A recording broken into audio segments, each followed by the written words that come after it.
and welcome to Field of Broken Dreams. This podcast is a multi-part conversational and observational loose feature story looking into the underserved environment of the minor league baseball system. My name is Ben Harris, and in this episode, I'll be discussing more elements on the business side of the MILB conundrum. I'll go into the prospect of minor league player unionization, as well as Major League Baseball's relationship with its affiliates. You'll also hear a great conversation I was able to have with ESPN's June Lee, and you'll also get to hear from arguably the greatest slugger of all time, as Yankees legend Alex Rodriguez shared his thoughts with me on how the MLB can work to grow its game at all levels. But without further ado, let me step over the chalk and take my place in the field.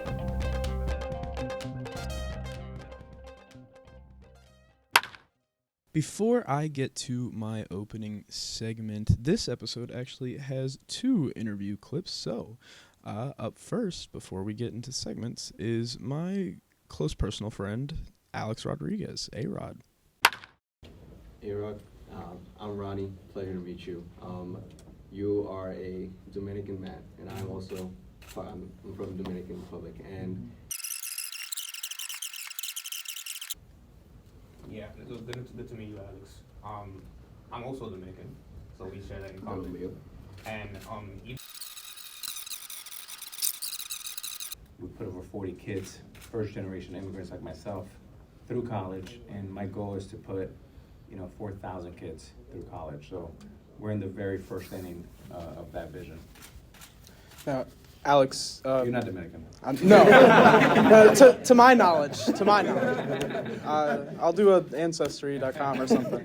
But you talked about kind of how your upbringing brought you to where you got into the league, and you had the privilege a number of years ago to kind of go straight to the majors. Most players, that's not the case.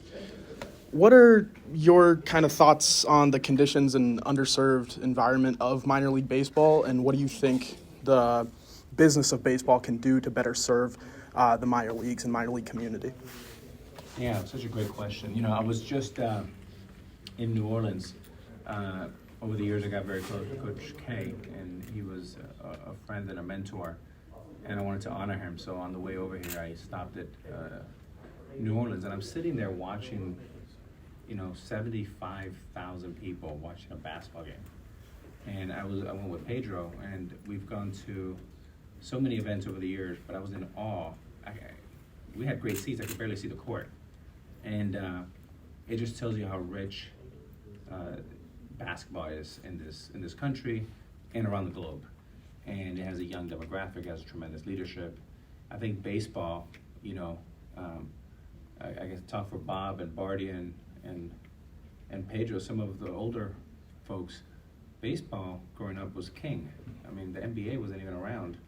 NFL wasn't around. I mean, they were trying to figure out who they were, between AFL or ABA or whatever they were doing. And baseball, I think, is a lesson for all of us, right? Because you're going to go up against titans that come from fancier schools, and they're going to have a better pedigree, and their fathers were famous, broadcasters, and you should always remember that was Major League Baseball for a long time. And here comes little David, NBA and NFL, and they were gritty, they were naughty, they could take more chances, and if you in a short 20 years, they've turned the sports in its head. And just to give you some data points that I think are very pertinent, the national TV deal for the NFL, I just said 25 years ago, baseball was number one. National TV deal for NFL is $110 billion. The NBA will probably go from $22 billion to probably $55 or $65 billion, and baseball's at $10 billion, which is incredibly sad data point for me. So what can we do better? I think we have to turn what is perceived as our weakness into our strengths. In a world where content is king, well, we should be, king of the jungle, because we have more content than anybody. And the fact that we can't see Mike Trout in the weight room every day or doing his tee work every day. I pulled up a little video from Bardia, and it had a little bit of access of me in the weight room and me in the batting cage. And Bardia's like, oh my God, wait, well, he freaked out. We don't show that in baseball. So we're really for the last 2 decades, as NBA has shot through us, globally they're number one of the top 3, and NFL has blown by us as the number 1 domestic viewing sport. We've been on a straitjacket with 2 hands tied behind our back, and they're just having fun, right? It's like if we're playing Monopoly, they're rolling 7 dice, and we're rolling 1. So unless we do something to shift things, that's going to continue. Better late in the game than never to address the elephant in the room. It might be the last episode, but now is when I have decided I want to address minor league unionization. Obviously, I've talked about it a little bit. I talked about it a lot with J.J. Cooper, but the prospect of minor league unionization, while it's going to be quite a fight and a difficult process, it's one I believe is worth fighting for. As you've heard throughout this podcast, there are so many blatant just workers' rights violations happening within the practices of minor league baseball. Players are not being treated the way they deserve to be treated in any kind of workplace. I understand that sports can sometimes disguise itself as being above the law to a certain extent in terms of it's a craft. These athletes are committing themselves and trying to pursue a dream of athletic glory. To get a little deep with it, but nonetheless, the owners and other baseball executives treat this like a business, and the players do too, because you're clocking in, you're going to work. So that being said, with things like housing conditions, travel conditions, nutrition conditions, the state of anxiety and unsteadiness that minor league baseball keeps these players in, the low wages, the unfair service time, and pretty much everything I've talked about so far. I know it's a little exaggeration. I just think every sign points to these are, as difficult as it may be, because minor league players want to move up. They don't want to stay in the minor leagues. It's difficult to organize a players' association. But I feel like it's necessary. If anything, nothing other than blatant workers' violations, especially when it comes to fair wages. In terms of its possibility, other sports have minor league unions. There's minor league hockey leagues that have players' unions. The USL, which is the league right below the MLS, has its own players' association. It's a minor league team, or it's a minor league organization. So it is possible to have representation for these athletes and have them be able to negotiate out of these unfair deals, both of legal extent, such as the antitrust laws and legal loopholes the MLB has found, such as the service time rules and all these restrictions that kind of keep everybody a little uneasy. I believe they can be fought for by an organized players union in the minor leagues. And I guarantee they would get plenty of support from the big league players union. The majority of players in the show went through the minor leagues at some point or another, whether it's for injury rehab, because not every guy is that superstar that you see come to the pros at age 18 ready to go, like Juan Soto. In fact, during COVID, because the minor league season was canceled, many players actually gave to minor league organizations or minor league kind of funds. David Price donated $1,000 to every Los Angeles Dodgers minor leaguer. The MLB Players Association itself donated $1 million to support the minor leaguers. There's organizations like More Than Baseball that are supporting minor leaguers. Our Baseball Life, which provides like emergency resources to minor leaguers. And of course, the Advocates for Minor Leaguers, which I would say is the leading advocacy group for minor league unionization. And as I've said at the end of every podcast, they are a fantastic resource for all things having to do with minor league player rights. I digress. I very much see minor league unionization as a possibility. I think it isn't necessarily the end-all be-all solution many people think it could be, because it's just not that simple. There are so many problems with the game, not just at the minor league level. There's problems in the pros too. Money doesn't solve everything. But these minor league players need more representation and better rights, and I think this is one way to get there. Hello. My first question is more personal than anything else, because right off the bat, I just kind of want to discover how the game kind of reflects upon every individual differently. So that being said, Junlee, what does minor league baseball mean and represent to you personally? I think for me, minor league baseball has often represented the American dream through the lens of sports because it represents a symbol of hope. It represents this way that people are able to work up.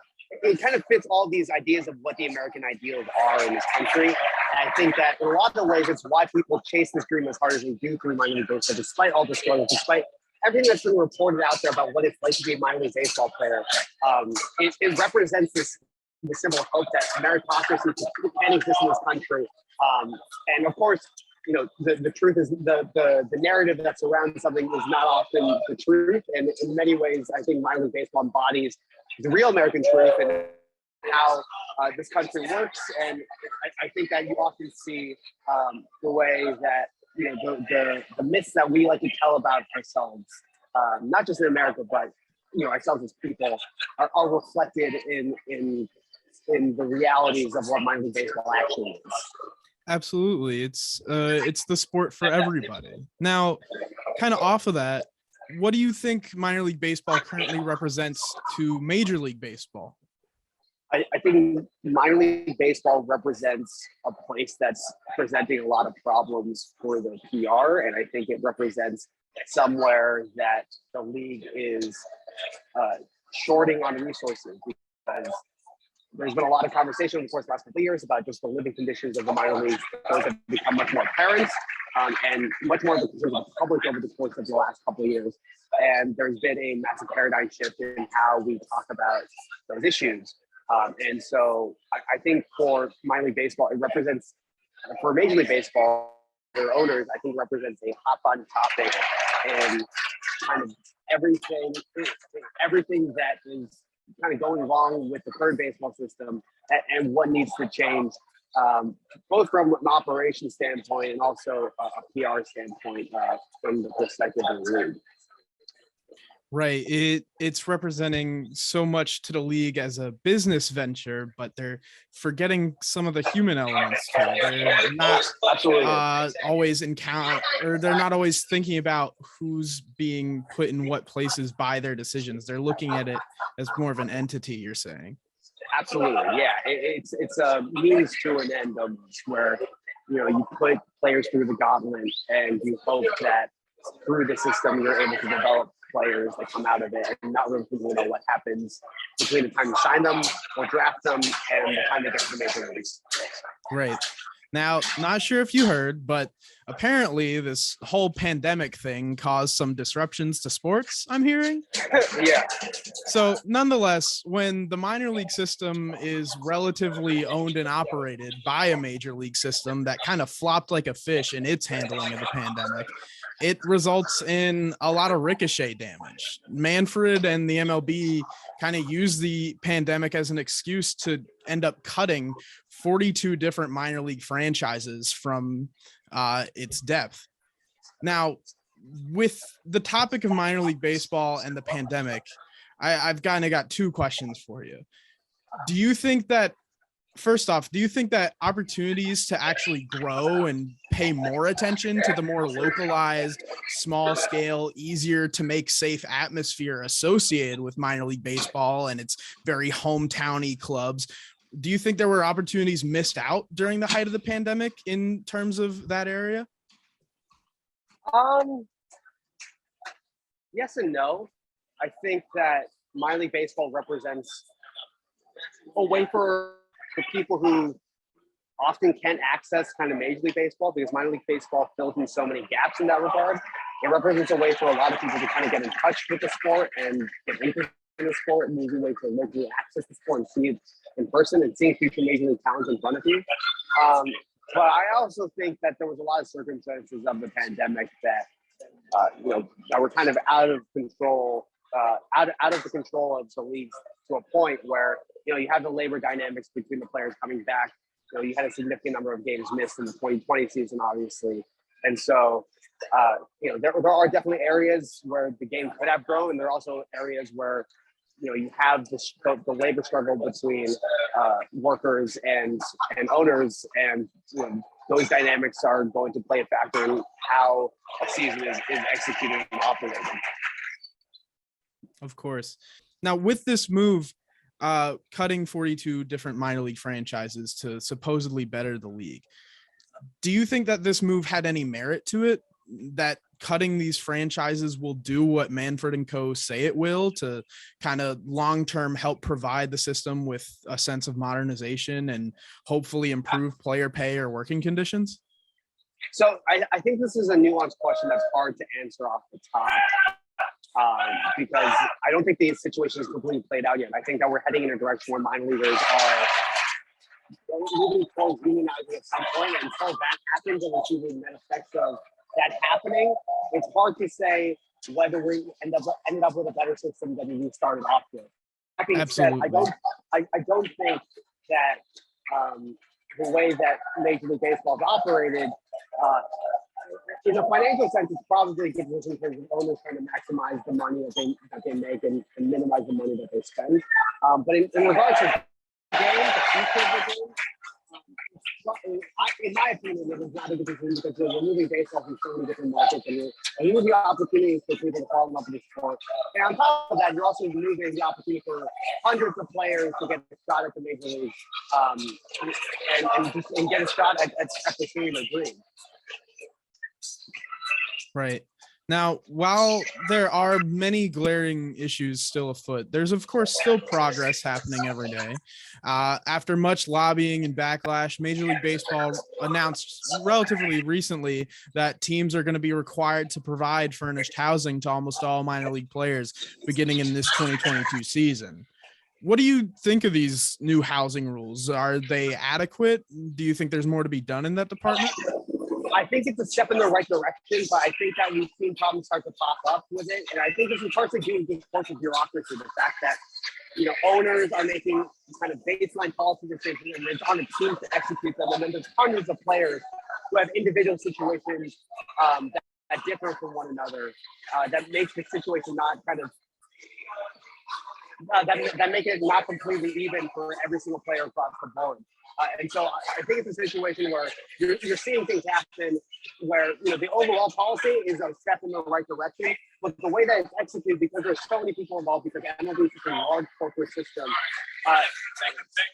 there's a lot of issues that pop up with that. Kind of going off of those points of improvement, given the terms of the day-to-day lifestyle of any given player, say you're commissioner for a day, what do you change to make an immediate impact on a player's daily lifestyle within the minor league system? Well, I think, if I'm the commissioner, I give the minor leaguers space to create a union, because I think that is the next big step in creating substantial positive change for minor league baseball, is giving players an opportunity to have a voice and to negotiate for what they want in a CBA, and giving them more power and leverage as workers to be able to speak up for their rights. I think right now, Major League Baseball is trying to operate from a top-down way and trying to integrate kind of these large-scale policies across hundreds of minor leaguers, but the way it's being executed, because of the fact that these are, a bunch of different teams trying to execute on a similar policy, and players have individual needs, we're seeing kind of problems pop up in regards to just a housing policy. And so I think giving minor leaguers the space to create a union is something that will long-term benefit the system and help improve the lives of minor leaguers across the board. Absolutely. You actually hit right on the head the topic of my next question, which was minor league unionization. And it sounds like you think there's tons of benefits that it can provide, especially at the individual player level. Now, organizations like the advocates for minor leaguers are doing excellent work within that space, fighting for player rights and helping them handle some of the bigger, more complicated legal aspects as well. What do you think organizations like that one kind of bring to the table when this is a selection of players that they're trying to achieve their dreams? They don't have the time, effort, or always the wherewithal to be able to stand for themselves and do this on their own. So what do organizations like the advocates bring to the table in helping this process of unionization and advocacy as a whole? They're giving them a sense of organization and a place to direct their complaints, which I think is something that minor leaguers didn't have, because there's so many minor leaguers, and minor leaguers for such a long time felt like they didn't have a voice. And advocates have given them a central point to voice those complaints, make those complaints public, and give them a sense of power and agency over their lives on a day-to-day basis. And proving that when workers collectively come together to speak up, hundreds of people, thousands of people, the power of thousands of voices is more powerful than 30 team owners. Excellent. Yes, absolutely. I couldn't agree with you more. But now kind of taking us out of that moment and placing us today. Today is Jackie Robinson Day, a monumentous occasion that has its roots in baseball, but transcends into other realms of both sport and life. Jackie's breaking of the color barrier was one that was bigger than baseball. His courage proved to be a significant moment in American history.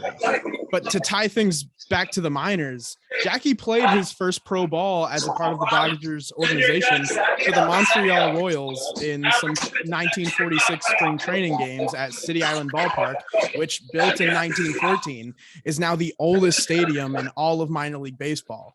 Not only that, but now it's the home of the Single A Reds affiliate, the Daytona Tortugas, who I actually have a neon sign of behind me. And in 1990, the park was renamed to Jackie Robinson Ballpark.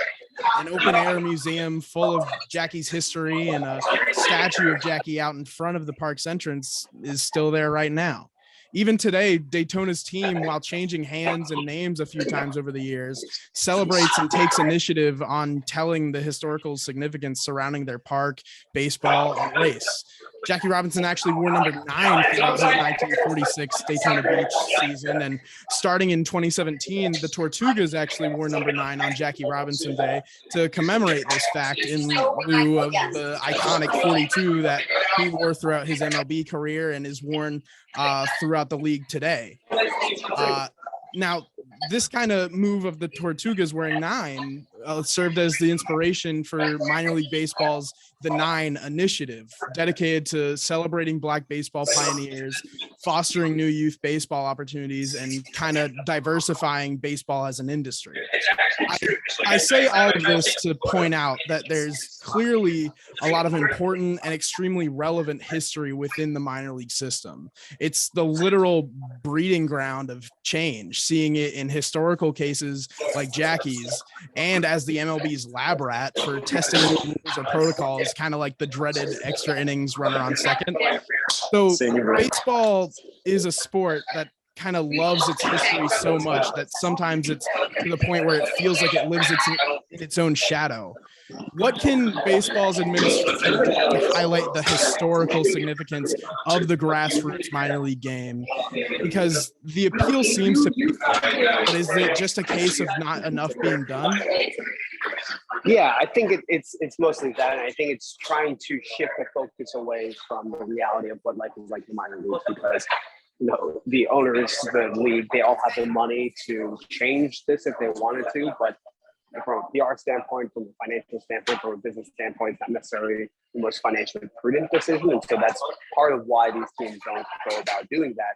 And so I think part of why, this kind of the historical significance of the minor leagues and all this stuff is not kind of properly represented in terms of its importance for not just fostering American Major League Baseball, but the history of American sports, is because of the way that it would put a stronger highlight on things like the situation in minor leagues right now. And so I think part of it is a business decision, and I think it's emblematic of a way that history is shaped by people in positions of power and what they're willing to say. Fantastic. Well, June, that's all I have for you. Thank you so much for joining me and talking with me. Now for my last segment of the podcast, I'm going to talk about Major League Baseball's view towards minor league baseball from my interpretation. Now, Manfred & Co. cut 42 teams in 2021 to help recover from pandemic losses, and in part, in what they pitched, in order to be able to raise wages amongst the average minor league players, which they have, but nonetheless, there's still all these issues. And I feel like it's a compromise of what they promise versus what they provide. There's these mixed perceptions around the league, and I just think things are not as clear from the MLB's end as they should be, because I feel like if they just said what they were intending to do, which is just be able to put all of their money into the biggest pot, which is pro ball, and kind of leave the minor leagues to, I know I'm exaggerating, but like relative scraps in comparison, it's just a tough look. So it'll never get admitted that it's that low priority and it's that low earning potential. But I feel like if it was invested in more, and if players had more of an incentive, aka better workers' rights, to play minor league baseball, the product would become better. It's compromise. It's working between both sides. But there's also this natural progression that goes on with players, and it has part to do with the minor leagues being a factory for so long, where players kind of lose their perception. I mean, guys are going into the minors to get a chance to get their dreams to come true. Then once they get to the pros, they're showered in gold like it's Scrooge McDuck. So then they just are remembering it as, oh, I paid my dues, and like aren't always too concerned with what's still going on down there. So I feel like there's work to do from the pros helping other pros, as well as the league helping make good on its investment and make good in the people in that investment. So I just think there's a lot more that can be done on the MLB's side of things that can improve the game for everybody, and I feel like it would pay off for them in the long term. It would create better product, and it would create better competition, and it would create less controversy if they just did the right thing. Well, that's going to do it for this episode of Field of Broken Dreams. I hope you enjoyed it and learned something along the way. If you'd like to learn more about the struggles and shortcomings of minor league baseball, I highly encourage you to visit advocatesforminorleaguers.com. While this is my senior capstone thesis project, none of the views or opinions on this show reflect that of Seton Hall University or other organizations represented in this episode. You can find and follow me at Ben Harris, but the R's are sevens, on Twitter and Instagram. But yeah, hope you enjoyed, and go ahead and listen to the other episodes.